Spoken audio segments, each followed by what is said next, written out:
मित्रांनो, HDFC bank परिवर्तन scholarship मार्फत विद्यार्थ्यांना 15 ते 75,000 रुपयापर्यंत स्कॉलरशिप दिली जाणार आहे। म्हणून तुम्ही किंवा तुमच्या कुटुंबात कोणी पहिलीपासून तर पोस्ट ग्रॅज्युएशनपर्यंतचं कोणतंही शिक्षण घेत असेल तर हा व्हिडिओ त्यांच्यासाठी खूप महत्त्वाचा आहे, कारण 15 ते 75,000 रुपयापर्यंत स्कॉलरशिप दिली जाणार आहे। या व्हिडिओमध्ये आपण पाहणार आहोत या स्कॉलरशिपसाठी पात्रता काय आहे, कोणाला किती स्कॉलरशिप दिली जाणार आहे, आवश्यक कागदपत्रे काय आहेत आणि अर्ज कुठे आणि कसा करायचा आहे, सगळी माहिती पाहणार आहोत। चॅनलला पहिल्यांदा भेट दिली असेल तर फॉलो सबस्क्राइब करून घ्या, असेच कामाचे व्हिडिओ पाहायला भेटत राहतील। तर स्क्रीनवरती तुम्ही पाहू शकता या स्कॉलरशिपचं नाव आहे HDFC बँक परिवर्तन स्कॉलरशिप। 15 ते 75,000 रुपयापर्यंत स्कॉलरशिप विद्यार्थ्यांना या ठिकाणी दिली जात असते।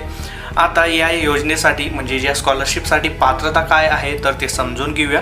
तर विद्यार्थी हा भारताचा रहिवासी असावा, त्यानंतर तुम्ही 1ली ते 12वी डिप्लोमा, ITI, पॉलिटेक्निक, ग्रॅज्युएशन जसं की BCom, BSc, BBA अशा प्रकारचं शिक्षण घेत असाल, post ग्रॅज्युएशनमध्ये MCom, MA, MTech, MBA असं शिक्षण घेत असाल तर तुम्ही यासाठी अर्ज करू शकता। मागील वर्षी कमीत कमी तुम्हाला 55% गुण असणे आवश्यक आहे आणि तुमच्या कुटुंबाचं वार्षिक उत्पन्न 2.5 लाखापेक्षा जास्त नसावं, ते कमी असायला पाहिजे। या स्कॉलरशिपसाठी तुम्ही पात्र आहात या नियम अटींमध्ये जर तुम्ही बसत असाल। आता स्कॉलरशिपचा लाभ कोणाला किती मिळणार आहे ते आपण समजून घेणार आहोत। तर तुम्ही 1ली ते 6वी पर्यंतचं शिक्षण घेत असाल तर तुम्हाला 15,000 रुपये स्कॉलरशिप दिली जाईल। तुम्ही जर का 7वी, 12वी डिप्लोमा, ITI, पॉलिटेक्निकचं शिक्षण घेत असाल तर तुम्हाला 18,000 रुपये स्कॉलरशिप दिली जाईल। तर जर तुम्ही ग्रॅज्युएशन करत असाल तर तुम्हाला 30,000 रुपये स्कॉलरशिप दिली जाईल। जर तुम्ही प्रोफेशनल अंडर ग्रॅज्युएशन करत असाल तर तुम्हाला 50,000पर्यंत स्कॉलरशिप मिळेल आणि जनरल पोस्ट ग्रॅज्युएशन करत असाल तर तुम्हाला 35,000 रुपये स्कॉलरशिप भेटू शकते आणि जर तुम्ही प्रोफेशनल पोस्ट ग्रॅज्युएशन करत असाल तर तुम्हाला 75,000 रुपयापर्यंत स्कॉलरशिप मिळू शकते। आता या स्कॉलरशिपसाठी लागणारे आवश्यक कागदपत्रे काय आहेत? तुमचा पासपोर्ट साईज फोटो लागेल, मागील वर्षाचे तुमचं मार्कशीट लागणार आहे, यासाठी तुम्हाला ओळखपत्र ज्यामध्ये आधार कार्ड, मतदार कार्ड किंवा ड्रायव्हिंग लायसन्स या तिघांपैकी कोणतंही एक, आणि चालू वर्षात ॲडमिशन घेतल्याचा पुरावा जसं की फी भरल्याची पावती, ॲडमिशन पावती, शाळेचं ओळखपत्र किंवा बोनाफाईड सर्टिफिकेट तुम्हाला लागेल। विद्यार्थ्याचे स्वतःचं बँकेचं पासबुक लागेल, तुमचा उत्पन्नाचा दाखला लागेल जसं की तहसीलदारचा उत्पन्न दाखला, ॲफिडेव्हिट किंवा कुटुंबाचा पुरावा, पैशाबाबतच्या हालचालीची परिस्थिती असल्याबाबतचा पुरावा लागेल आणि ग्रामपंचायत किंवा सरपंचाचा दाखला। एवढं डॉक्युमेंट तुम्हाला या स्कॉलरशिपचा फॉर्म भरण्यासाठी लागणार आहे। आता हा अर्ज तुम्हाला ऑनलाईन पद्धतीने भरायचा आहे।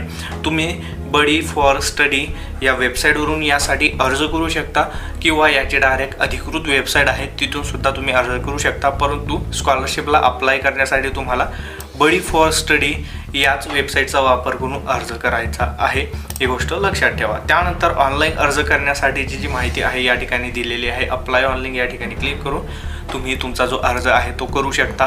ऑनलाईन अर्ज करण्यासाठीची शेवटची तारीख आहे 31 ऑगस्ट 2026 आहे, त्यापूर्वी तुम्हाला अर्ज करून घ्यायचा आहे। यदा कदाचित जर का या स्कॉलरशिपच्या फॉर्म भरण्याच्या तारखेत मुदतवाढ झाली तर तुम्हाला आपल्या इंस्टाग्राम चॅनलवरती शॉर्ट रीलच्या माध्यमाने कळवण्यात येईल, त्यामुळे आपल्या इंस्टाग्रामवरती सुद्धा फॉलो करून घ्या तिरमले जॉबला। आता निवड कशी होत असते ही खूप महत्त्वाची गोष्ट आहे।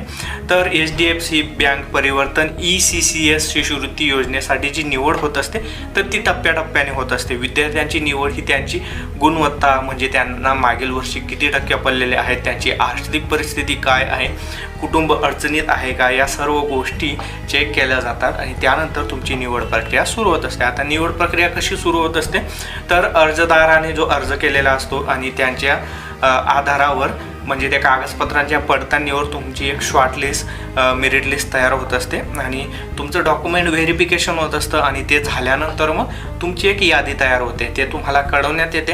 त्यानंतर तुम्हाला इंटरव्ह्यूसाठी बोलवण्यात येतं आणि जर का तुम्ही इंटरव्ह्यूमध्ये पास आउट झाले, कारण ते तुमचं बॅकग्राऊंड वगैरे चेक करतात। ही स्कॉलरशिप गरीब विद्यार्थ्यांसाठी आहे, ज्यांच्याकडे पैसा नाही आहे त्यांना शिकायचं आहे, परंतु पैसा नसल्यामुळे मग ते काय करतात की आता आपण मध्ये शिक्षण सोडून देऊया, असं न करता मग HDFC बँक परिवर्तन स्कॉलरशिप त्यांना सहायता करते आणि ही स्कॉलरशिप देत असते। आता तुमची मुलाखत होईल, त्यामध्ये तुम्हाला त्या रिलेटेड क्वेश्चन्स विचारले जातील आणि जर का तुम्ही त्यामध्ये पास आउट झाले मग फायनल मेरिट लिस्ट लागेल आणि त्या मेरिट लिस्टमध्ये जर तुमचं नाव आलं तर तुम्हाला ही स्कॉलरशिप दिली जात असते तुमचं शिक्षण पूर्ण होईपर्यंत, म्हणजे जे काही तुम्ही शिक्षण करताय तर ते शिक्षण पूर्ण होईपर्यंत. आता याबद्दलची जर का तुम्हाला अधिकृत माहिती पाहिजे असेल तर तुम्ही आपल्या tirmalejob.com या वेबसाईटवरती येऊ शकता आणि या ठिकाणी तुम्हाला HDFC बँक परिवर्तन स्कॉलरशिप 2026-27 हे दिसेल. इथून तुम्ही डायरेक्ट अप्लाय करू शकता. व्हिडिओ आवडला असेल तर लाईक करा, जास्तीत जास्त विद्यार्थ्यांपर्यंत शेअर करा, कारण तुमच्या एका शेअरमुळे खूप साऱ्या विद्यार्थ्यांचा फायदा होऊ शकतो. व्हिडिओ आवडला असेल तर लाईक करा, तुमच्या काही शंका असतील तर कमेंट्स करा आणि आपण पुन्हा भेटू अशा एका नवीन एखाद्या व्हिडिओमध्ये. तोपर्यंत जय महाराष्ट्र, जय खानदेश.